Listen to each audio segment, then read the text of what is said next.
आज सायंकाळच्या अभ्यास वर्गामध्ये उपस्थित सन्मान्य पालक वर्ग मंडळीचे सचिव, आपणा सगळ्यांना प्रभू येशूच्या गोड नावात मी सलाम सांगतो व जे ऑनलाईन बघत आहेत, प्रभुदेव बाप आपणाला त्याची कृपा पुरवो.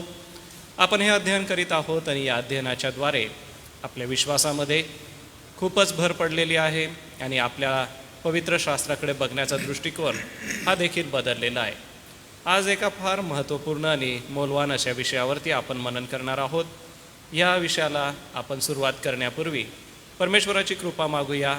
प्रशिक्षक म्हणून सन्मान्य डॉक्टर रेव्हरेंड जी जयकर पाळक साहेब आहेत, ते आपल्याला नेहमीच मार्गदर्शन करीत आहेत, अध्ययनामध्ये आपल्याला चालवित आहेत. पुन्हा एक वार प्रभूची कृपा आपण मागूया. सोबतच आजचं हे अध्ययन आहे, हे ऑनलाईन होत आहे. सर्व प्रकारच्या तांत्रिक अडचणींपासून संरक्षण मिळून आजचं अध्ययन आशीर्वादित व्हावं यासाठी आपण प्रार्थनेने सुरुवात करू. आमच्या दयाळू परमेश्वर पित्या, या सायंकाळसाठी आम्ही तुझी स्तुती करतो, तुझ्या नावाला धन्यवाद देतो.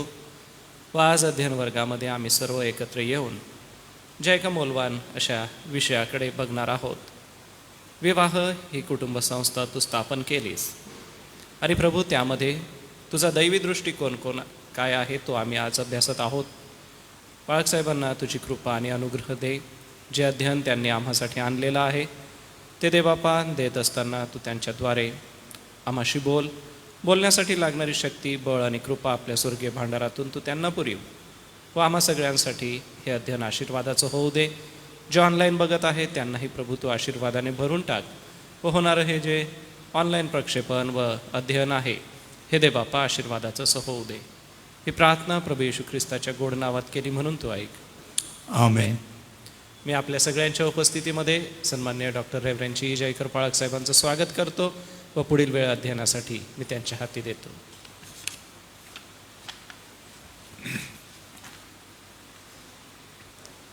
प्रभू येशू ख्रिस्ताच्या नावामध्ये सर्वांना सलाम असो. माझी आशा आहे की आज आपण विवाहाच्या संदर्भात आपल्या संबंधाचा आनंद घेणे या मालिकेमध्ये विवाहाची जी प्रथम तत्वे आहेत त्याकडे लक्ष देत आहोत. आपण आपलं लक्ष अभ्यासाकडे केंद्रित करा, तत्वे समजून घ्या, त्यानुसार जेथे तुम्ही आणि मी विचार केला आहे, निर्णय घेतला आहे, त्या निर्णयाप्रमाणे चालण्यासाठी देवाकडे कृपा मागा, एकमेकाला मदत करा, हिंमत द्या आणि देवाची जी महान योजना आहे त्या योजनेप्रमाणे कुटुंब रचना जी अस्तित्वात आली तिचा प्रमुख उद्देश सफल व्हावा म्हणून आपण आपल्या पिढीत आणि येणाऱ्या पिढ्यांसाठी वारसा सोडावा म्हणून देवाने आपल्याला बोलावलेलं आहे. अनेकदा मी उत्पत्तीमध्ये जेव्हा काही गोष्टी बोलतो कुटुंबांच्या, तर मी मागे काही वेळेला काईन आणि हाबेल याबद्दल सांगितलं होतं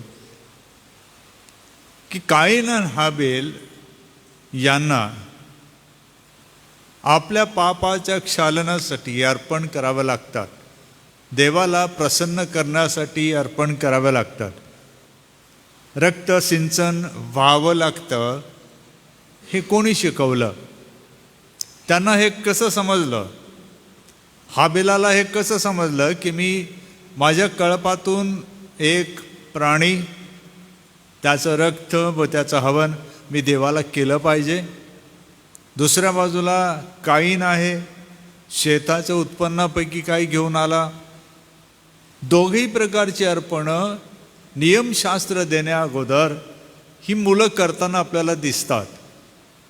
परंतु मुद्दा काय आहे की काईन चांगला की हाबेल चांगला यापेक्षा त्यांना कोणी हे शिकवलं असा प्रश्न जर करतो आपण, तर काही मूलभूत तत्वे आपल्याला समजतात. कधी कधी कल्पना आपण जर केली की आदाम आणि हवा मुलं होण्या अगोदर आपसामध्ये चर्चा करत असतील, काही वेळेला एकमेकाशी संवाद करत असतील, देवाचा धन्यवाद करत असतील, त्यावेळेला ते सांगत असतील की देव किती चांगला आहे. आदामा, माझ्यामुळे केवढं घोर संकट आपल्यावर आलं नाही का, पण देव किती चांगला आहे. मला कष्ट वाढले परंतु देवाने आपल्याला झाकलं नाही का, किती देव चांगला आहे. आदाम आपल्या पत्नीला हवेला म्हणत असेल, हो देवाने कशी दया केली, पण मला कारभारी पण लादलं आहे, मला श्रम घ्यावं लागणार आहेत, माझ्यामुळे भूमीला शाप आलेला आहे, तेही आता पुढे पाहिजे तसं उत्पन्न देणार नाही. तर हवा, तू मला सहाय्य कर, मला मदत कर की मी हे उत्पन्न निर्माण करू शकेन, आणू शकेल, आपल्या परिवाराची काळजी घेऊ शकेन, देवाला पण मी देऊ शकेन. अशा चर्चा घराची पती पत्नीमध्ये होत असेल. कालांतराने लेकरं झाल्यानंतर समज त्यांना जशी आली, 12 वयाच्या पुढच्या लेकरांना समज येते असं यहुदी मानतात. तर त्या लेकरांना मग पुरुषपणाचा अधिकार मिळण्या अगोदर, म्हणजे 20वं वय येण्या अगोदर त्यांना सुद्धा काही कर्तव्य शिकवण्यात येत होती.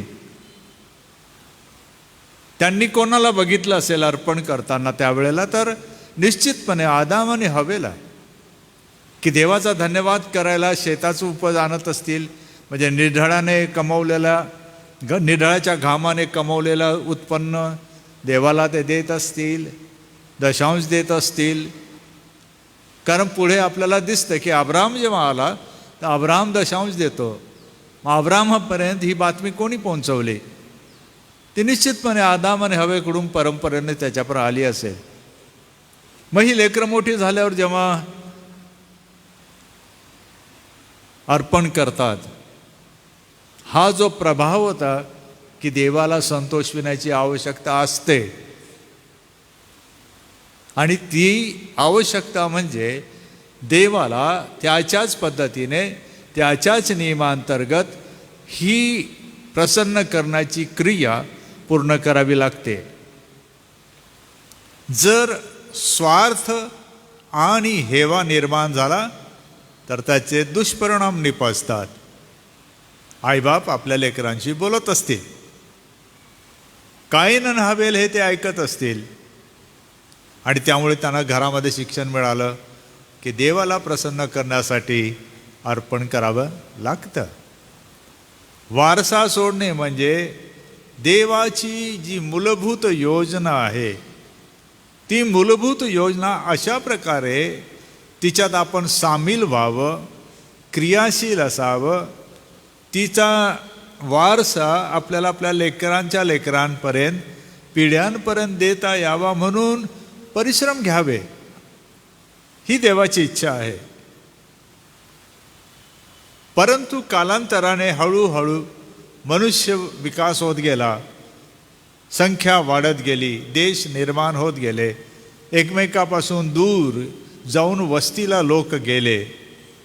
त्यामधून संपर्क न राहिल्यामुळे काही नव्या विचारधारांचा, साहित्यांचा, लेखनाचा, कर्मकांडांचा उदय झाला, आणि त्यामुळे एक नव्या प्रकारची धर्मव्यवस्था निर्माण होऊ लागली, राज्यव्यवस्था निर्माण होऊ लागली, त्याचप्रमाणे संस्कृती निर्माण होऊ लागली. आणि दोन संस्कृतीमध्ये झगडा आपसामध्ये होऊ लागला. सांस्कृतिक श्रेष्ठत्व हा विषय फार मोठा आहे, त्याला तुम्ही लिहून घ्या तो शब्द, की आजही काही समाजामध्ये सांस्कृतिक श्रेष्ठत्व याला आद्य स्थान दिलं जातं, प्रमुख स्थान दिलं जातं. परंतु ज्या वेळेस दोन संस्कृती एकमेकाला टक्कर मारतात, त्यावेळेला त्यांच्यामध्ये ताण, फूट, तूट झगडा निर्माण होतो, गोंधळ निर्माण होतो. आणि विवाहामध्ये सुद्धा असंच होतं की विवाहाच्या संदर्भात हा जो सांस्कृतिक गोंधळ आहे, यामध्ये सुद्धा कुटुंब जर टिकायचे असतील तर आपल्या कुटुंबांची रचना देवाने सांगितलेल्या मूलभूत तत्वांवर व्हाव्यास हवी. म्हणजे मग ते या गोंधळामध्ये, या एकमेकाच्या टक्कर होण्यामध्ये, धडका देण्यामध्ये सुद्धा टिकू शकतील. धडक दिल्यावर थोडाफार तुटफूट होणारच आहे, परंतु टिकणं महत्त्वाचं आहे. दोन संस्कृती या अशा प्रकारे विवाहाला धडा मारतात, टक्कर देतात. म्हणून ही जी देवाने आपल्याला मर्यादा नेमून दिलेली आहे, या मर्यादे पलीकडे जर आपण जाऊ तर अजून एक शब्द आपल्याला या पुस्तकामध्ये वाचायला मिळतो, तो असा आहे, जर या मर्यादा आपण तोडल्या, सोडल्या, दुर्लक्ष केलं तर सांस्कृतिक गोंधळ हा शब्द लिहून घ्या. सांस्कृतिक गोंधळ या वर्तुळामध्ये आपण हरवून जाऊ. सांस्कृतिक गोंधळ, आता हा विषय वेगळा आहे. मागे मी आपल्याला पहिल्या धड्याच्या संदर्भात सांगितलं, हे संस्कृती आणि समाजशास्त्र, मानववंशशास्त्र यामध्ये आलेले हे शब्द आहेत जे इथे लेखक वापरत आहे. जर आपण एका संस्कृतीमधून दुसऱ्या संस्कृतीमध्ये पाय ठेवतो तर ती ठेवण्याची जी कला आहे, ठेवण्याचं जे तंत्र आणि मंत्र आहे, ठेवण्याची जी नियोजनबद्ध पद्धती आहे, ती पहिले शिकावी लागते, आत्मसात करावी लागते, नंतरच आपण पुढे जाऊ शकतो. आपण जर ओलांडून गेलो, धडका देऊन गेलो तर त्याचे चांगले परिणाम कमी राहतील, वाईट परिणाम जास्त निपजतील.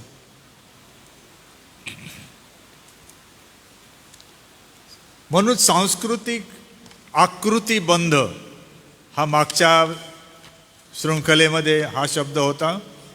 सांस्कृतिक आकृतीबंध किंवा आराखडा हा समजणे गरजेचं आहे, विशेषतः विवाहाच्या संदर्भात. की प्रत्येक संस्कृतीची एक रचना असते, एक आराखडा असतो, एक ढब असते, एक तिला आकार देण्यात आलेला असतो. आणि या संस्कृतीचे जे नियम असतात, जी बंधनं असतात, बंधारणं असतात, ती नेहमीच लिखित स्वरूपात असतात असं नाही. पुष्कळ ती आख्यायिका, दंतकथा, म्हणी, वाक्प्रचार, कविता आणि सांगण्यात आलेल्या एका परंपरेने दुसऱ्या परंपरेला दिलेल्या गोष्टी, यामध्ये ते नियम बसवलेले असतात किंवा सांगितलेले असतात. मग जी संस्कृती अलिखित संस्कृती आहे, जिच्यामध्ये लिखाण नाही, तिच्यामध्ये लिखित संस्कृतीची व्यक्ती जेव्हा पाय ठेवते तर हा झगडा निर्माण होतो, असा त्याचा अर्थ आहे. आणि सांस्कृतिक आकृतीबंध लक्षात न आल्यामुळे आकार देण्याची समस्या निर्माण होते. म्हणून तिला देवाने दिलेली जी योजना आहे, त्या योजनेच्या तत्वांवर जर आपण आपले परिवार, विवाह जर रचले तर लेखकांचं असं म्हणणं आहे की आपली विवाह व्यवस्था ही नुसती मजबूत होणार नाही, तर ती फलदायी होईल, पुढे आदर्श निर्माण करील आणि काही वारसा आपल्या लेकरांना ती देऊ शकेल.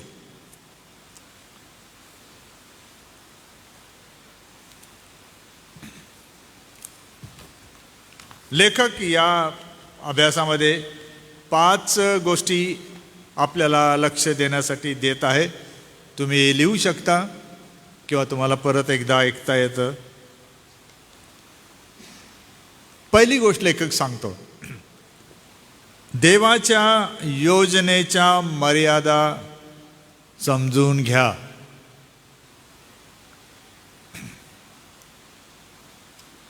देवाच्या योजनेच्या मर्यादा समजून घ्या. मी थोडंसं स्पष्टीकरण देणारच आहे. देवाच्या योजनेच्या मर्यादा समजून घ्या.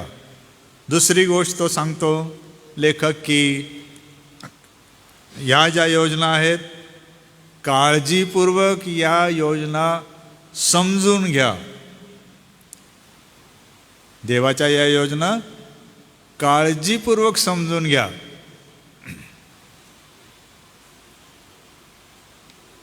तिसरी गोष्ट, देवाच्या योजनेमुळे आपले संबंध आणि आपली दिशा निश्चित कशी होईल हे ठरवा. आपले संबंध निश्चित असले पाहिजे, म्हणजे अनिश्चित नको, निश्चित संबंध, भक्कम संबंध. आणि आपली दिशा, कोणत्या दिशेला देवाने आपल्याला जाण्यासाठी सांगितले आहे. परत तेच उदाहरण अब्रामाचं. देव अब्रामाला म्हणाला, तू चल, मी सांगतो तू तिथे जा. आणि असं म्हटलं, अब्राम विश्वासाने गेला किंवा निघाला. आणि मग जर भौगोलिक परिस्थिती बघितली त्या भूखंडाची, तर सुमारे 1600 मैलाचा हा प्रवास अब्राहम त्याच्या वयामध्ये 70मध्ये 75मध्ये तो आलेला असताना आपल्या बापासह काका वडील किंवा अनेक नातेवाईकांसह तो निघाला. देव त्याला म्हणाला, मी तुला इतकी संतती येईल की तुला मोजता येणार नाही. तुझा विस्तार होईल. कसा विस्तार होईल म्हटलं देवाने, बघ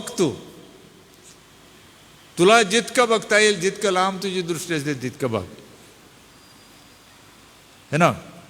दिशा, लोटाला सांगितलं पळ, असा नाही म्हटलं कुठेही पळ.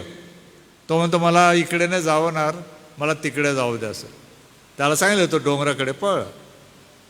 है ना.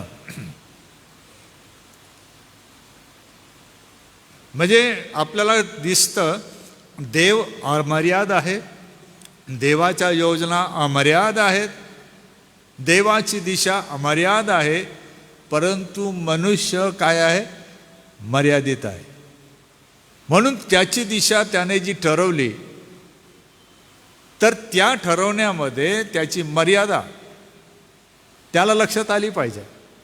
देवाच्या दृष्टीने 100 पिढ्या असतील त्याच्यासमोर, परंतु माझ्या दृष्टीने माझी आज 1 किंवा 2 किंवा 3च पिढी उपलब्ध असेल.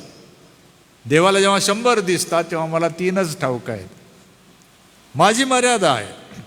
म्हणून ही जी आपले नातेसंबंधाची जी कृती करतो ती आणि आपली दिशा आपली निश्चित असायला पाहिजे.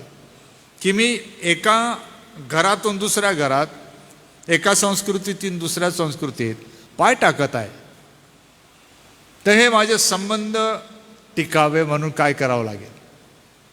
त्याचा आधार परत शेवटी देवाची विवाह संदर्भात असणारी योजना, दिशा. स्तोत्रकर्त्यामध्ये मला आठवत नाही, आता अचानक आठवलं ते, की स्तोत्रकर्ता म्हणतो, हे मुली तू आपल्या बापाचं घर विसर. तर आदामाला तो म्हणाला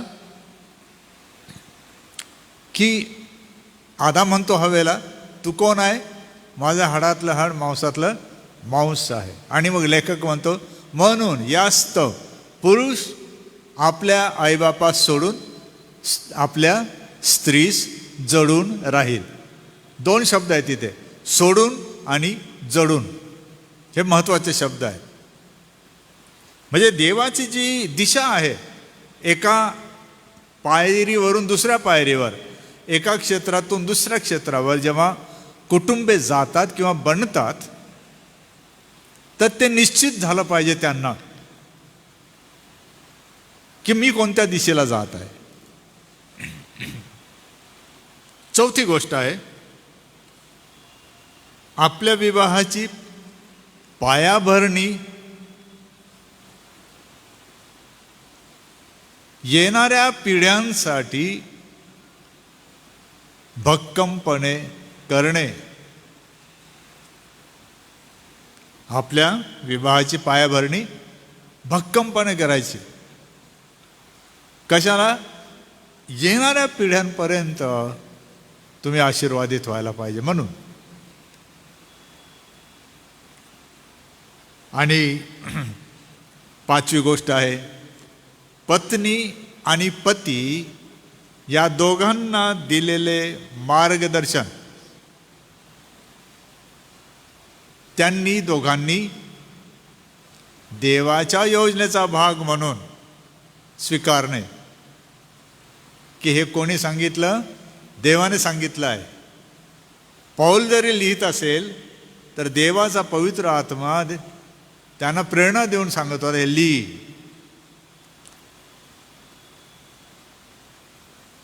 त्याच्यावर अनेक वाद आहेत, मतवाद आहेत. त्यापैकी एक मतवाद हा आहे, पौलाचं लग्न झालेलं नव्हतं, तू कशाला सांगतो उगाचच, है ना. मी पण मान्य करतो की हां बरोबर आहे, ज्याचं लग्न झालेलं नाही तो विवाह संदर्भात काय बोलू शकतो. मग तर प्रभू येशू ख्रिस्त पण मग आपण सोडून द्यायला पाहिजे ना, कारण त्याचं लग्न नव्हतं झालं. मग त्याचं बोलणं कशाला ऐकायचं आपण, त्याचं लिखाण कशाला वाचायचं आपण, त्याच्या आज्ञा आपण कशाला पालन करायच्या. मग ते म्हणतील की नाही नाही, येशू ख्रिस्त देहधारी ईश्वर आहे, देवाचा पुत्र आहे वगैरे, पण पौल नाही. पण पौलाला कोणी प्रेरणा दिली? पौल स्वतःच्या बुद्धीने लिहित नाही आहे, त्याला देवाच्या आत्म्यानेच प्रेरणा दिली गेली. आणि जेथे विवाहाबद्दल तो आपले मत मांडतो तेथे तो असं सांगतो की मी आपल्या मानवी बुद्धीने सांगत आहे, हे पण तो सांगतो. म्हणून या पत्नीने आणि पतीला दिलेल्या मार्गदर्शनांचा संच आज आपण अभ्यासणार आहोत थोडा वेळ. तो आहे इफिस्करस पत्र 5वा अध्याय 21 ते 25 ही वचनं मुळामध्ये आपल्याला वाचायला पाहिजे. आणि त्यावर मग थोडक्यात जे विवरण आहे ते पण मी आपल्याला देईन.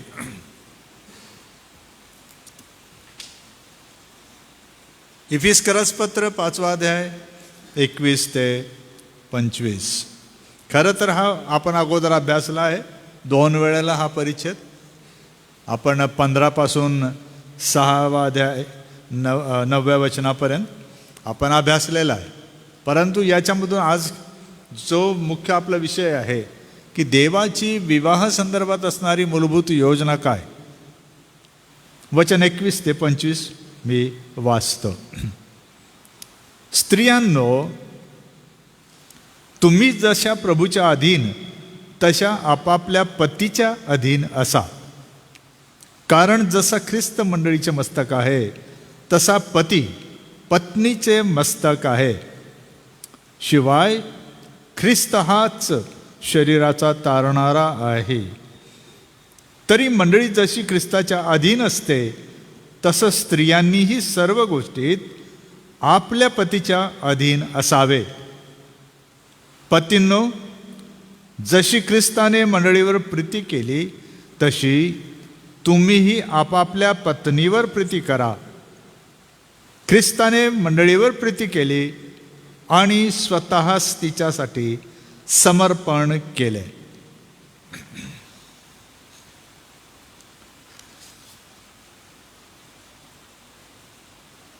थोडं विवरण मी देतो, ऐका व्यवस्थित. आणि जर कोणाला PDF पाहिजे असेल तर तुम्ही रेव्हरंट अनुप पाळक साहेबांना तुम्ही सांगा, ते तुम्हाला टाकून देतील तुमच्या साईटवर. ख्रिस्ताच्या संपूर्ण शिक्षणाला जेव्हा आम्ही पूर्णपणे समजून घेतो आणि त्याची मूलभूत योजना जाणून घेतो तेव्हा आपल्या वैवाहिक जीवनाच्या प्राथमिकता ठरविण्याची आम्ही सुरुवात करतो. जीवनाच्या प्राथमिकता ठरवणे. कुठल्या जीवनाच्या प्राथमिकता ठरवणे? वैवाहिक जीवनाच्या प्राथमिकता ठरवणे. आपण प्राथमिकतेबद्दल अभ्यास केला पूर्वी की आपल्या प्राथमिकता दिवसाच्या कामानुसार आपल्या वयानुसार कोणत्या असायला पाहिजे. जसं उठल्या उठल्या है ना, स्नान करणे, शुद्ध होणे, वगैरे वगैरे अनेक गोष्टी आपण करतो. ती काय आहे? आपली प्राथमिकता आहे. कधी कधी तो क्रम मागे पुढे होऊन जातो. कधी आपण पहिले नाश्ता करून घेतो आणि नंतर स्नान करतो. परंतु सहसा कोणीही आपण उठल्यानंतर प्रथम काय करतो? स्नान करत असतो. निदान माझा तरी तो नियम आहे की मला पहिले स्नान पाहिजे, नंतर सर्व गोष्टी. हे प्राथमिकता म्हणतात याला. लवकर नाश्ता करून घेणे ही माझी प्राथमिकता आहे. का? तर मला दिवसभरामध्ये दुपारी किती वेळ लागेल, कुठे जावं लागेल, काय असेल ते मला माहीत नाही. मग माझी प्राथमिकता काय की मी 6:30-7 माझा नाश्ता झालाच पाहिजे. आणि अखंडपणे आमचा हा प्रवास नाश्त्याचा चालू आहे की तो त्यावेळेला अजूनही होतो. जरा कठीण जातं पण होतं. कारण ती काय आहे? आमची प्राथमिकता आहे. आम्ही असं नाही म्हणत केव्हाही खाऊ, काहीही खाऊ, नाही, ठरवलेलं आहे. पदार्थ बदलतात परंतु वेळ आणि कृती ठरवल्याप्रमाणे करणे म्हणजे काय झालं? प्राथमिकता. वैवाहिक जीवनाच्या प्राथमिकता आपल्याला केव्हा समजतात? तर या वाक्याप्रमाणे जर आपण पाहिलं तर केव्हा समजतात? जेव्हा आपण देवाची विवाह संबंधी योजना समजून घेतो तेव्हा.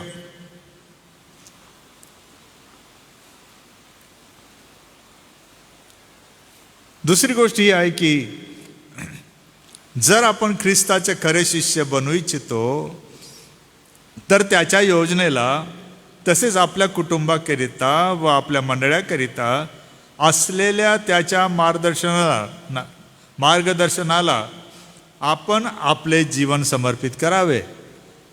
आता हे आपलं वैयक्तिक जीवन कुटुंबात जगतो, मंडळीत जगतो, तर देवाने येशू ख्रिस्ताच्या द्वारे आपलं वैयक्तिक शिस्तबद्ध जीवन कसं असावं याच्या काही योजनेमध्ये प्राथमिकता दिल्या.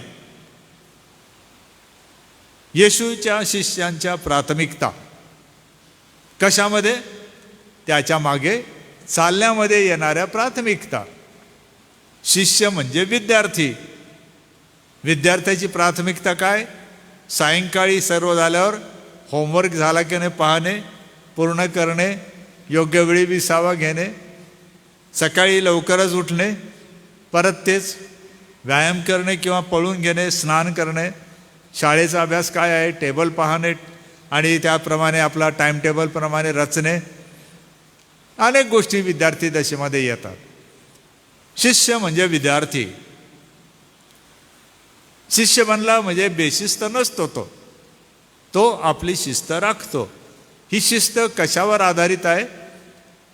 देवाची येशू ख्रिस्तामध्ये तुमच्या माझ्या संदर्भात असणाऱ्या योजनेमध्ये. की शिष्याने काय बनलं पाहिजे, कसं बनलं पाहिजे, काय केलं पाहिजे, ही त्याची झाली योजना. त्यामध्ये माझी प्राथमिकता काय की त्या योजनेप्रमाणे मला आता या वयात, या 5 वर्षात, या 10 वर्षात काय बनलं पाहिजे. कारण मी जे बनणार तेच मी करणार. जे मी बनणार नाही ते मी करू शकणार नाही. मी शिक्षण घेणार नाही, मी शिकवू शकणार नाही. मी खेळाचा सराव करणार नाही, मी खेळू शकणार नाही. लहान मुलांसारखं सुद्धा ना, त्यांना जीव घालावं लागतं तेव्हा ते शिकतात. एकदा त्यांना ते सवय लागली की ते त्यांचं अन्न खाऊ शकतात. त्याला आपण आपल्या पायावर उभं राहणे म्हणतो. शिष्यत्वामध्ये विवाहासंदर्भात काही गोष्टी आहेत की ज्यांचा विवाह आहे किंवा झाला आहे, होणार आहे, प्राथमिकरित्या ते कोण असायला पाहिजे? प्रभू येशूचे शिष्य, शिकणारे विद्यार्थी असले पाहिजे. आणि शिकता शिकता आता विवाह अवस्थेमध्ये म्हणजे कुटुंब व्यवस्थेमध्ये ते येणार आहेत, तेव्हा त्यांना कुटुंब व्यवस्थेचे नियम समजले पाहिजे. आणि हे कुटुंब व्यवस्थेचे नियम आपण ते शब्दप्रयोग वापरतो त्याप्रमाणे कोणती संहिता कुटुंबामध्ये आहे? मग ती गृहसंहिता. एक व्यवस्था आहे, त्या व्यवस्थेची व्यवस्थापना आहे. ती व्यवस्था सांभाळण्यासाठी कोण आहेत? व्यवस्थापक. कोणाला नेमले होतं व्यवस्थापक? वडील मंडळाला नेमलं होतं. कुटुंबामध्ये जसे वडील तसं मंडळीमध्ये असणारे नेमलेले वडील, त्यांचं ऐकावं लागेल. बऱ्याचदा हा जो गोंधळ आहे, अगोदर ठरवून घेतात, करून घेतात आणि मोठ्या मनाने वडील सुद्धा म्हणतात ही लेकरं आहे जाऊ द्या, चुकतात, ते कसं तरी ॲडजस्ट करतात. परंतु आपल्याला तेवढं पुरेसं नाही. आपल्याला पुन्हा एकदा देवाच्या योजनेप्रमाणे रचनेसाठी त्या नियमांवर आधारित आपली व्यवस्था सांभाळावी लागेल. आणि ही व्यवस्था सांभाळताना सर्वात जास्त मंडळीमध्ये जर ताण पडतो तर तो आहे आईबापांवर नाही, फक्त मंडळीच्या वडील मंडळावर सुद्धा. आणि तिसरी महत्त्वाची गोष्ट या उतार्यामध्ये आहे ती ही की ख्रिस्ताच्या योजनेच्या वर्तुळात आपले वैवाहिक जीवन जगण्याकरिता देव आपल्याला आवाहन करीत आहे. देव आपल्याला बोलावित आहे. देव म्हणत आहे हरकत नाही, तुम्ही या, सुधारणा होऊ शकते. चुका त्यांची सुधारणा होऊ शकते, पापांची क्षमा होऊ शकते, बदल येऊ शकतो. पण केव्हा? ज्यावेळेस ही कुटुंबे किंवा कुटुंबामध्ये शिरणारे देवाच्या योजनेला समर्पित होतील तेव्हा होईल ते.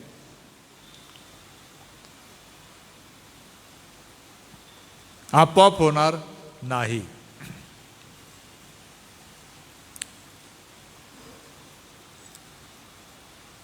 काही विवरण मी याच्यामध्ये नोंदीवर टाकलेलं आहे, ते तुम्हाला मागे दिलेल्या अभ्यासामध्ये आहेच. त्याच्यातल्या काही महत्त्वाच्या नोंदी मी दिल्या आहे. त्यापैकी काही प्रश्न मी फक्त आपल्यासमोर उपस्थित करतो या परिच्छेदासंदर्भात.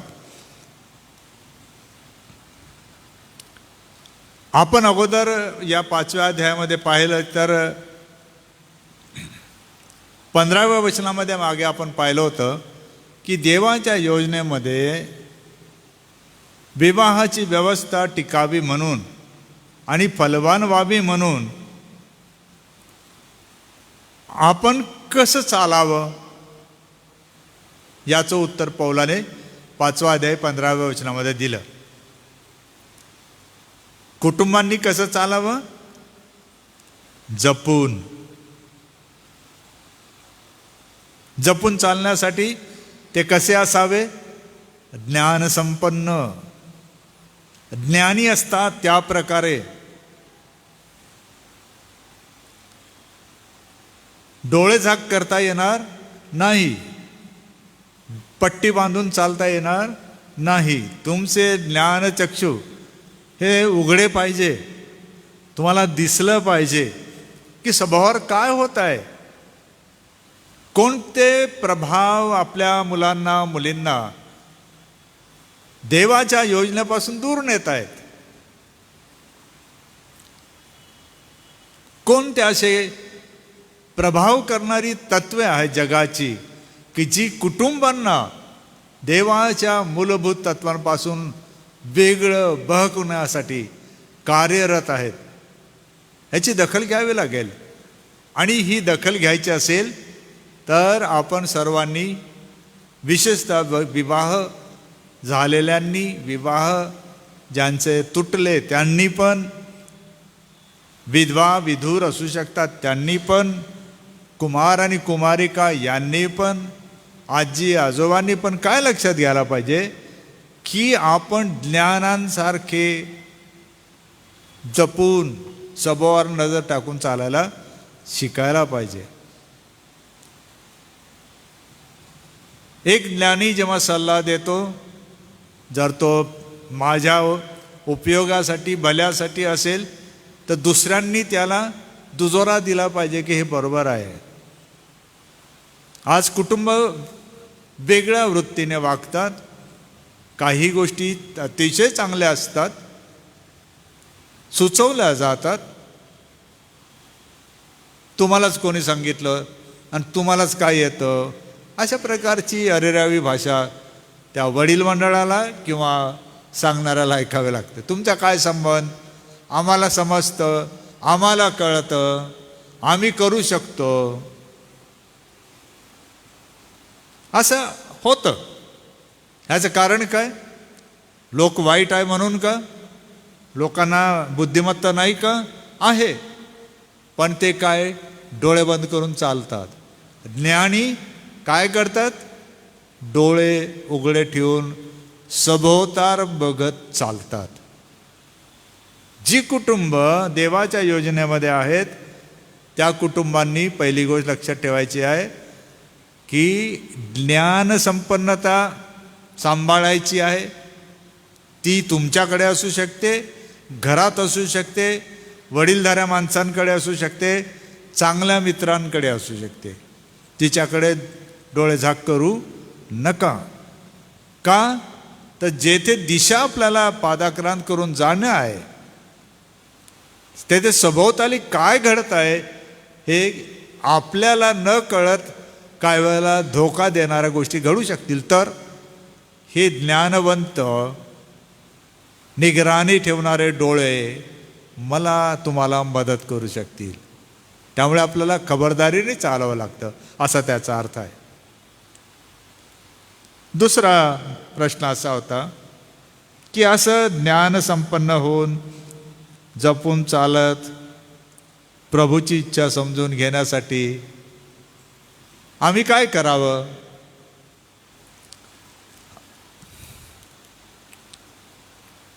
तर त्याचं उत्तर वचन 18 मध्ये पौलाने कुटुंबाला दिलं. काय? द्राक्षारसाने मस्त होऊ नका.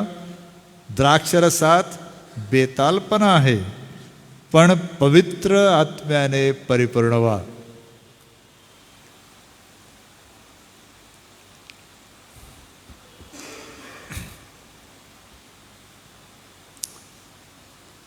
विवाहामध्ये बेतालपणा येऊ नये.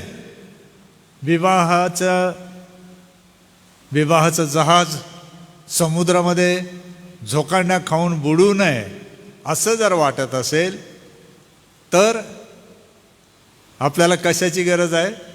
प्रभूची इच्छा समजायला पाहिजे की प्रभू तुझी इच्छा याच्यात काय आहे. आणि ही समजण्यासाठी देवाने काय केलं? आपला पवित्र आत्मा दिला, असा त्याचा अर्थ आहे. म्हणून विवाहाची रचना होताना पवित्र आत्म्याला संधी द्या. ज्या वेळेला ज्ञान संपन्नता काम येत नाही, तुमची सावधगिरी आणि तुमची हुशारी काम येत नाही, तेव्हा पौल म्हणतो कोणाला संधी द्या? देवाच्या आत्म्याला. तुम्ही शांत राहा, देवाच्या आत्म्याला संधी द्या. विशेषतः कोणी संधी द्यायची? ज्या विवाहाचा पाया ढासळत चालला आहे असं वाटू लागतं, तो खंबीर व्हायचा असेल तर त्यांना उपाय कोणता? प्रभूची इच्छा समजण्यासाठी त्यांनी ताबडतोब देवाकडे वळलं पाहिजे आणि त्याच्या पवित्र आत्म्याचं सामर्थ्य मागितलं पाहिजे.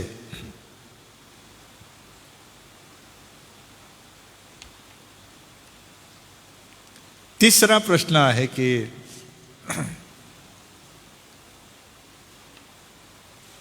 कुटुंबाला काळानुसार वेळेचं भान असावं लागतं का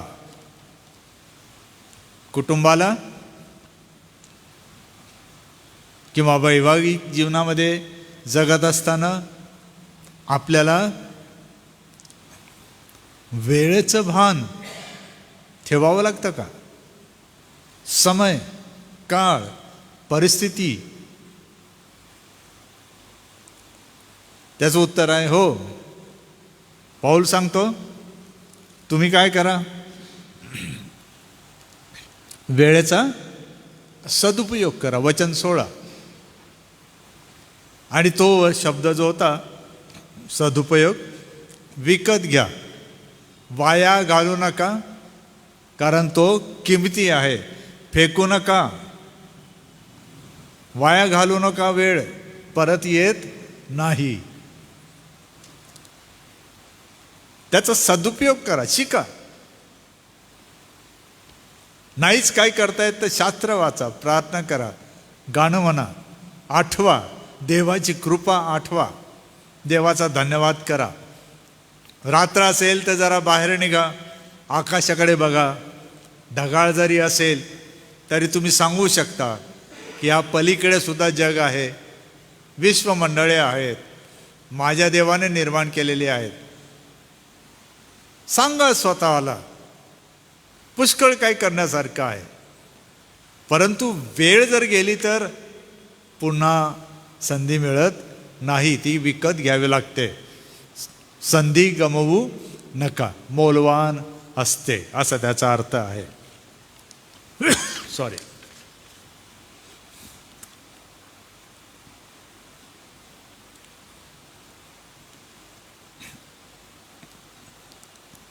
देवाचं वैवाहिक जीवनामध्ये देवाचं आवडतं लेकरू बनायचं असेल तर मला काय करावं लागेल? देवाचं आवडतं लेकरू म्हणून वैवाहिक जीवन जरी असेल तरी मला काय करायला पाहिजे?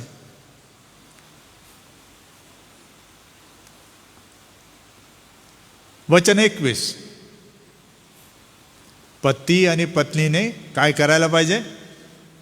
ख्रिस्ताचे भय बाळगून एकमेकांच्या अधीन असलं पाहिजे.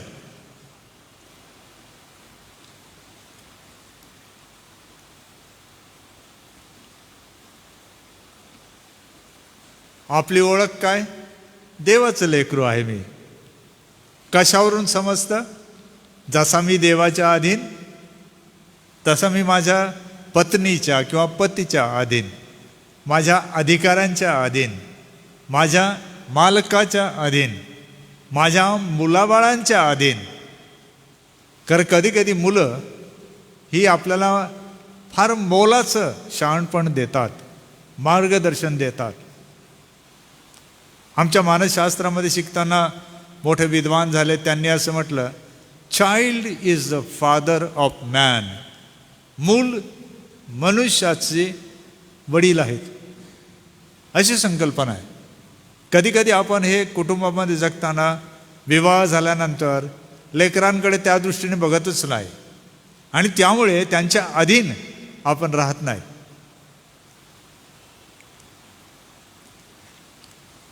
माझा वैयक्तिक अनुभव आहे की मी माझ्या लेकरांचं ऐकतो, ते मला सल्ला देतात, माझ्यासाठी प्रार्थनाच करतात असं नाही, पण मला समजून सांगतात. दादा म्हणतात मला, दादा हे असं नाही, असं आहे, मला सांगतात. आणि मी म्हटलं आहे त्यांना, आज मला 12 वर्ष होत आहे, मला तुमचं ऐकून मला खूप आनंद वाटतो, माझी सुधारणा होते, मला बरं वाटतं, मला वाटतं मला बळ मिळालं आहे असं वाटतं. आपण बऱ्याचदा लक्ष कुठे देतो? पती पत्नी, वडील मुलं, धनी दास. पण उलट जाऊन बघा बरं की धन्याने दासाचं ऐकणे, वडिलांनी मुलाचं ऐकणे आणि पतीने पत्नीचं ऐकणे अधीनत्वामध्ये. या प्रकारचा क्रम जर लावला तर आपल्याला समजतं ते की पौलाचं म्हणणं किती उत्तम होतं त्या काळाला आणि आजही. म्हणून आपल्याला हे लक्षात ठेवावं लागेल की देवाचं आवडतं लेकरू बनायचं असेल तर अधीनत्व फार महत्त्वाचं आहे. कोणत्या प्रकारचं? एक आहे नेमून दिलेलं, पत्नीने पतीला, पतीने ख्रिस्ताला, पत्नीने पतीला, आईबापांनी लेकरांवर आणि दासांनी धन्याच्या अधीन. पण उलट गेलं तर हा क्रम तसा पण होतो की दासांच्या अधीन मालक होतात, मुलांच्या अधीन आईबाप होतात आणि पती पत्नीच्या अधीन होतो. तर तो जो विलय होण्याचा, एकमेकात सम्मिलित होण्याचा हा जो प्रकार आहे हा फक्त ख्रिस्ती विश्वासातच आपल्याला दिसेल. म्हणून आपण तिकडे लक्ष दिलं पाहिजे.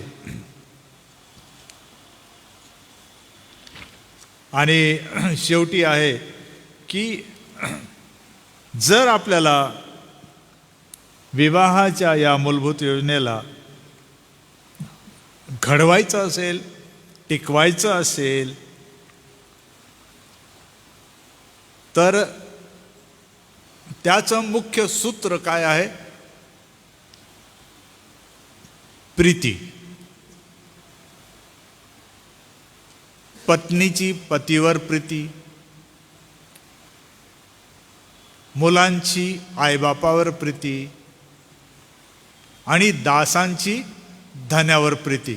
हा उलट क्रम आहे. तुम्ही जर नीट शास्त्रभाग पाहिला तर तसाच आलेला आहे. पहिले स्त्रिया, पत्नी, नंतर मुले आणि मग आईबाप आणि मग दास आणि धनी. म्हणजे असा प्रश्न आहे, पती पत्नीवर प्रीती करतो पण काय पत्नी त्याच मोबदल्यामध्ये तेवढीच प्रीती करते? आईबाप मुलांवर प्रेम करतात परंतु काही मुले आईबापांवर त्याच प्रमाणात प्रीती करतात. दास धन्यांवर प्रीती करतात पण काय धनी दासांवर त्याच प्रमाणात प्रीती करतात. असा तो विषय आहे. आणि हा समजणं गरजेचं आहे की बऱ्याचदा आपल्याला जर वारसा सोडायचा असेल, असा आपला जर आपण प्रण केलेला असेल तर यासाठी आपल्याला हा जो घरगुती मजकूर जो आहे आपला उस्ताफेल, ऑयकॉनॉमॉस, हा मंडळीमध्ये शिकवणं, कुटुंबामध्ये शिकवणं याची आपल्याला काय आहे? गरज आहे.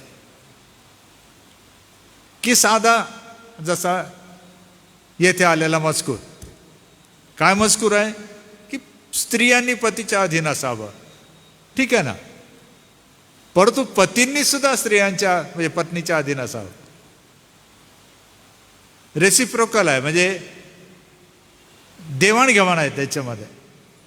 आईबापांनी मुलांवर प्रीती करावी तसंच मुलांनी काय करावं? आईबापांवरही प्रीती करावी. दासांनी धन्यावर केली, धन्यांनी पण दासावर केली. तर ही जी नियमावली पाऊल देत आहे याला आपण काय म्हणतो? घरगुती मजकूर, गृहसंहिता किंवा हुस्ताफेल.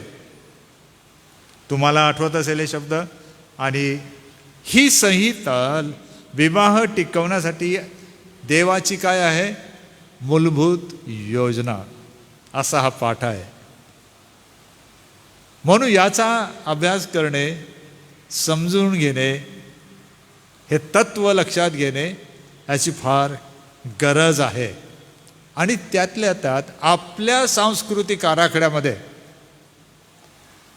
या मूलभूत तत्वांना कसं रूपांतरित करता येईल, बदलून घेता येईल, प्रभावित करण्यासाठी देता येईल, यासाठी आपल्याला एकत्र येऊन प्रयत्न केले पाहिजे की जेणेकरून ही कुटुंबे स्थिरावतील, फलवान होतील, पुढे जातील आणि आपल्या पिढ्यांसाठी ते वारसा सोडतील.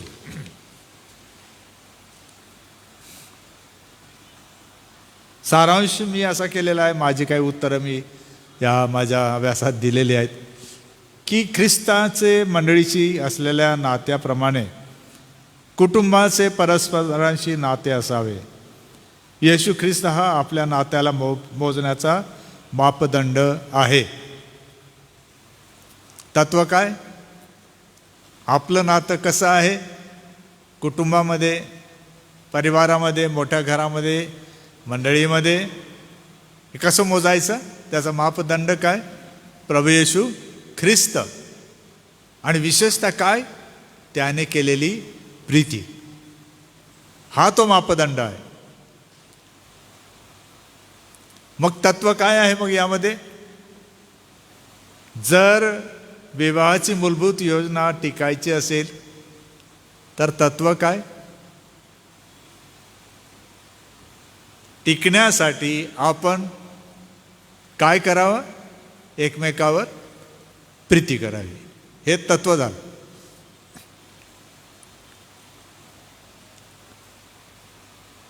देवाने नियम आणि व्यवस्था लावून दिली आहे आणि जेव्हा आपण त्याच्या नियमांचे, व्यवस्थेचे अनुसरण करतो तेव्हा कुटुंब व मंडळ्या सुव्यवस्थितपणे चालतात. सुव्यवस्था कशामुळे निर्माण होते? देवाच्या नियमांचं पालन केल्याने आणि त्याने लावून दिलेल्या व्यवस्थेप्रमाणे वागण्याने.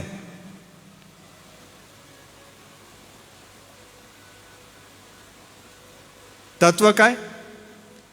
देवाच्या योजनेप्रमाणे आणि व्यवस्थेप्रमाणे विवाहांची स्थापना व्हावी, जडणघडण व्हावी, जोपासना व्हावी किंवा करावी, असा त्याचा अर्थ आहे.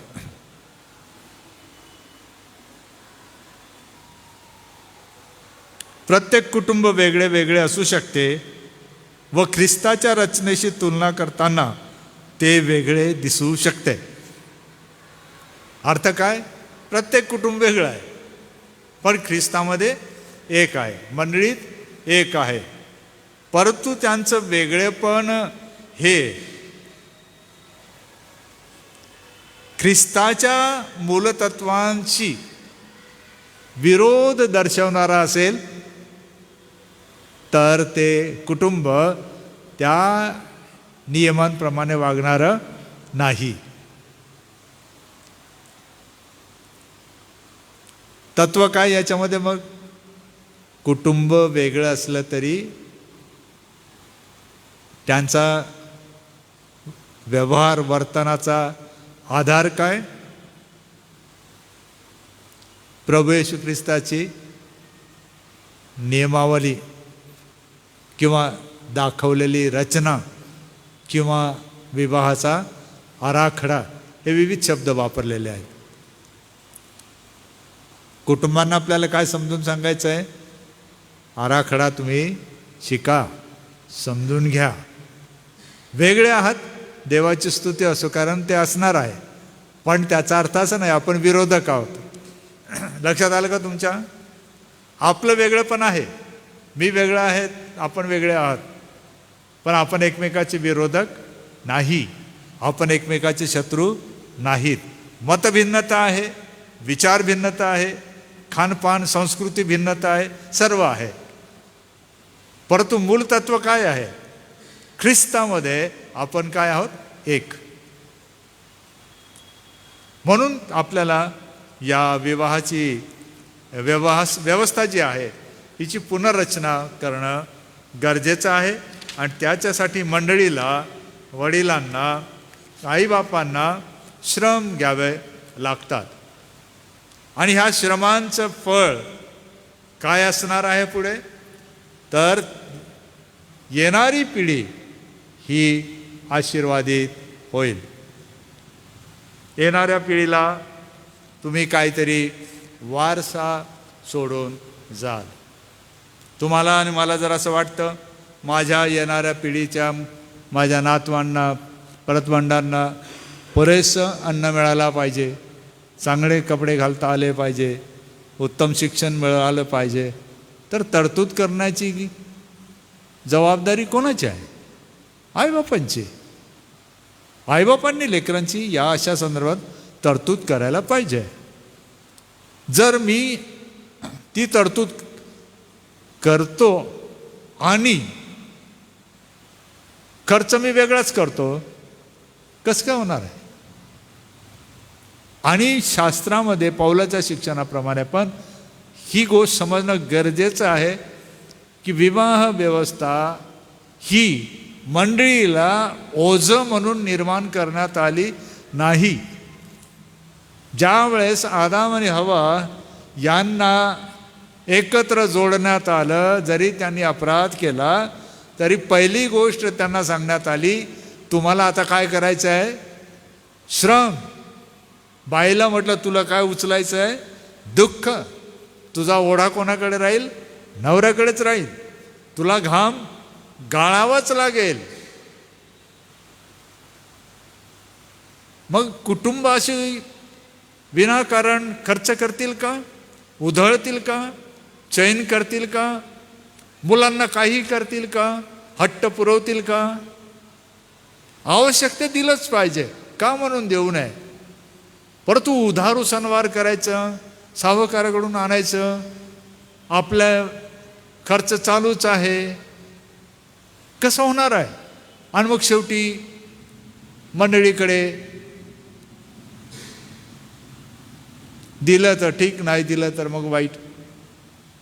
म्हणजे विवाह रचना ही यासाठी आहे, मंडळीला हातभार लावावा म्हणून, समाजाची वाढ व्हावी म्हणून, विकास व्हावा म्हणून. आणि आपण जर आपली लक्तर तोडू लागलो, आपणच ओढू लागलो सर्व, तर जे जग आज कष्टात आहे, गरजेत आहे, भयंकर परिस्थितीत जगत आहे, जे तुम्ही आणि मी बघतो, तुम्हाला असं वाटतं का हे सर्व बघताना तुम्हाला चैन करता येईल? तुमचे शौक पूर्ण करता येतील? मौज करता येईल? मला नाही वाटत की ज्याला देव कळला, जो ख्रिस्ताला मानतो, हे सर्व बघितल्यावर 10दा विचार करेल की आजचं जेवण मी खाऊ तर कसं खाऊ, कारण जगात इतकी भयानक परिस्थिती आहे. तुम्ही खाल्लंच पाहिजे अन्न, ते आवश्यक आहे. परंतु ती जाणीव आहे का? ती निर्माण होते का? लेकरांनो ती जाणीव निर्माण होते का की तुमचे आईवडील काय करतात, कशा प्रकारे श्रम करतात, कोठून हा सर्व पैसा आणतात? तुम्ही तरुण झाला असाल लेकरांनो, तुमच्यावर जबाबदारी आहे. चांगले कुटुंब वत्सल अशी माणसं बना, आपल्या परिवाराला घडवा, पुढे आणा. तुम्ही मग असं करताना अनाठाई खर्च कराल का? आपल्या इच्छा पूर्ण कराल का? कोणाला दाखवण्यासाठी उगाचच काहीतरी कराल का? मुळीच करणार नाही. कारण शेवटी देव आपल्याला विचारणारच आहे, तुला मी कारभार सोपवला होता, तू काय केलं? आणि विवाह एक जबाबदारी आहे, परंतु पहिले जबाबदारीची जाणीव कोणाला दिली पौलाने? पुरुषाला नाही, पत्नींनो, मुलांनो, धन्यांनो. हा क्रम उलटा आहे. म्हणजे बेजबाबदार आहे असं नाही म्हणत पाऊल. तो म्हणतो तुम्हाला जबाबदारी आहे जितकी पुरुषाला आहे. तुम्ही त्याच्यामध्ये ढवळाढवळ केली, मोठं नुकसान होईल. मुलांनो सांभाळा, तुम्ही याच्यात ढवळाढवळ केली ही व्यवस्था, तर तुम्हाला फायदेशीर ठरणार नाही. मालकांना तेच म्हणत आहे, दासांनो तुम्ही जर ह्या व्यवस्थेत ढवळाढवळ केली, मालकाचंच नुकसान होईल, त्याचे परिणाम तुम्हालाच भोगावे लागतील. म्हणून कुटुंब व्यवस्था हिची रचना ख्रिस्तरूपी देवाच्या योजनेवर, त्याने दिलेल्या शिक्षणावर करणे, ह्याची आज आपल्याला फार गरज आहे, असा आपला अभ्यास आहे. उरलेली उत्तरं PDF आहेत, ज्यांना हवीत त्यांनी रेव्हरंड अनुप वळवे यांच्याकडून घ्यावी. देवाचे आभार मानतो आपण की आज आपण दुसऱ्या शृंखलेच्या पहिल्या पुस्तकामध्ये आलेलो आहोत आणि दुसरा भाग आपण संपवलेला आहे. देवाची कृपा झाल्यास पुढच्या वेळेस आपण जरूर भेटू. अशा या विषयासंदर्भात आईवडिलांना, सेवकांना, वडीलधाऱ्या माणसांना, काही अडचण असेल, काही प्रश्न असेल तर सांगण्या अगोदर पहिले विचारून घ्याल की हे सांगावं की न सांगावं, बोलावं की न बोलणं, काय करायला पाहिजे. कारण हे फार नाजूक विषय आहेत, ह्याचा काही स्फोट होऊ शकतो. म्हणून कृपा करून सावध राहा, शहाणपणा बाळगा आणि देवाचं भय बाळगून एकमेकाच्या अधीन असा. देव तुम्हाला आशीर्वाद देव. अतिशय गंभीर परंतु महत्त्वपूर्ण असा हा विषय आणि यावरती पवित्र शास्त्रातलं अतिशय तर्कशुद्ध असं शिक्षण पवित्र वचनाच्या द्वारे मान्य डॉक्टर रेव्हरेंड जी जयकर पाळकसाहेब या अध्ययनाचे प्रशिक्षक म्हणून आपल्याला गेल्या 20 ते 22 आठवड्यापासून मार्गदर्शन करीत आहे. प्रियांनो, या अध्ययनाच्या द्वारे पुन्हा एक वार प्रभुदेव बाप आपल्याला त्याची कृपा, त्याचा अनुग्रह पुरवो. या अध्ययनासाठी मी परमेश्वराला धन्यवाद देतो व यासाठी प्रियजन हो, आपण जे वाचन करीत आहात, लिखाण करीत आहात, प्रभुदेव बाप आपल्या वैयक्तिक जीवनामध्ये व आपल्या कौटुंबिक जीवनामध्ये त्याचा नक्कीच उपयोग करून घेणार आहे, त्याची नेहमीच प्रगती देणार आहे. कुटुंबासाठीच्या आणि विवाहाच्या असलेल्या या मूलभूत ज्या महत्त्वपूर्ण 5 गोष्टी आपण बघितल्या, सोबतच प्रीती हे मौल्यवान असं बंधन आहे जे टिकवून ठेवतं. यामध्ये वाढण्यास प्रभुदेव बाप आपणा सगळ्यांना त्याची कृपा आणि त्याचा अनुग्रह देव.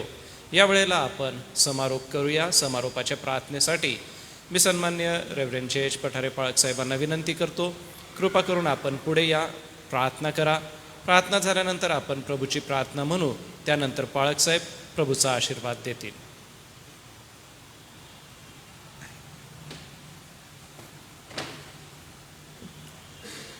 प्रभू, आम्ही तुला धन्यवाद देतो आज सायंकाळी पुन्हा एक वार या 5व्या पुस्तकाचं मनन करण्यासाठी, अध्ययन करण्यासाठी तू आम्हाला संधी दिली. आणि प्रभू, मंडळीसाठी जो अति महत्त्वाचा गंभीर विषय यामध्ये हाताळलेला आहे, या वैवाहिक जीवनाचा आनंद घेण्यासाठी आणि देवाने लावून दिलेली कुटुंब संस्था ही टिकून राहण्यासाठी आणि त्याद्वारे चांगल्या पिढ्या निपजाव्यात. आणि प्रभू, ही गृहसंहिता जी मंडळीमध्ये, कुटुंबामध्ये तू लावून दिलेली आहे, त्या सुशिक्षणाप्रमाणे प्रभू सर्वांनी वागावं, वर्तावं आणि परमेश्वराला संतोष द्यावा. ही जी तुझी महान योजना आहे ती या पुस्तकाच्याद्वारे आम्हा सर्वांना समजून येऊ दे. प्रभू, आम्ही प्रार्थना करतो की सैतान मंडळांमध्ये विशेषतः त्या कुटुंबावर हल्ले करतो, नाना प्रकारचं खोटं शिक्षण देऊन कुटुंबाला विस्कळीत करण्याचा प्रयत्न करतो. आणि म्हणून प्रभू, आम्ही या सत्याच्या पायावर मंडळांची, कुटुंबाची उभारणी करण्यासाठी प्रभू आम्हाला जे काही ख्रिस्ताने शिक्षण लावून दिलेलं आहे त्या शिक्षणावर आमचा पाया मजबूत राहू दे. प्रभू, तू जी आम्हाला प्रीती शिकवलेली आहे आणि ज्या प्रीतीसाठी तुला मोठी किंमत मोजावी लागलेली आहे, ती प्रीती प्रभू त्यावरचं आमचं जीवन आधारलेलं असावं. म्हणून प्रभू, आम्ही प्रार्थना करतो आमचं वैयक्तिक जीवन, आमचं कौटुंबिक जीवन, मंडळीतलं सामूहिक जीवन हे सर्वस्वी प्रभू आशीर्वादित व्हावं, आमच्या पिढ्या आशीर्वादित व्हाव्या, यासाठी या शिक्षणाचा उपयोग होऊ दे.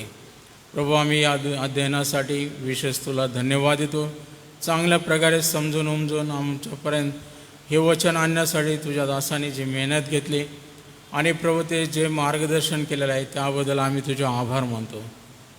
या नवीन पिढीत या तुझ्या दासांना प्रभू ते आकलन होऊ दे. त्यांनी आपल्या जीवनासाठी, आपल्या कुटुंबासाठी आणि मंडळीसाठी देखील या शिक्षणाचा उपयोग करावा. यासाठी प्रभू या सर्वांना सुबुद्धी, शहाणपण दे. प्रभू, आज रात्री आमचं जीवन तुझ्या हातात सोपवून देतो. आम्ही प्रार्थना करतो की देवापा, खास करून आमच्या या जगामध्ये असलेल्या सर्व विश्वासणारे जे ख्रिस्तामध्ये एक कुटुंब म्हणून, एक मंडळी म्हणून, एक शरीर म्हणून आम्ही आहोत, त्या सर्वांची आम्ही आठवण करतो. आणि खास करून प्रभू, देवाचं निवडलेलं जे इस्रायल राष्ट्र, ज्यासाठी आम्ही सतत प्रार्थना करतो, देवापा आम्ही प्रार्थना करतो त्या देशामध्ये शांतता नांदावी. जे काही भयभीत वातावरण आहे ते युद्धाचं, ते प्रभू नीट व्हावं. आणि जे शत्रू राष्ट्र आहे जे त्यांच्यावर हल्ले करत आहे, आम्ही प्रार्थना करतो त्या शत्रूचा नायनाट होऊ दे. आणि प्रभू त्या संपूर्ण देशाला तू प्रभू संरक्षण दे. आम्ही पुन्हा एक वार धन्यवाद देत आज रात्रीचं जीवन आम्ही तुझ्या हातात सोपवून देतो. तू आम्हाला शांततेची निद्रा लागू दे आणि प्रभू तुझी इच्छा असल्यास उद्याचा दिन आम्हाला दाखव ही आमची प्रार्थना आहे. पुन्हा एक वार तुला मान महिमा गौरव आदर सन्मान अर्पण करत ही प्रार्थना येशूच्या नावाने करतो म्हणून तो ऐक. आमेन. हे आमच्या स्वर्गातील पित्या, तुझे नाम पवित्र मानले जाओ, तुझे राज्य येऊ, जसे स्वर्गात तसे पृथ्वीवरही तुझ्या इच्छेप्रमाणे हो.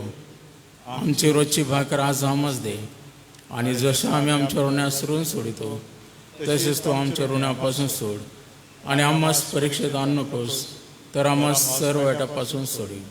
कारण की राज्य सामर्थ्य आणि गौरव ही सर्व काळ तुझीच आहेत. आमेन. आणि आता आपला तारणारा प्रभू येशू ख्रिस्त याची कृपा, देवापाची प्रीती आणि पवित्र आत्म्याची गोड संगती या अध्ययनामध्ये जोडले गेलेल्या सर्व या शिष्यगणांबरोबर, देवाच्या दासांबरोबर, आमच्या एस चर्चेच्या सर्व मंडळांबरोबर, देवाचं निवडलेलं इस्रायल राष्ट्र याबरोबर आता आणि सदा सर्व काळ असो. आमेन. या रात्री ईश्वरा तू मजला सांभाळ, आयुष्यभर राखी तो कराव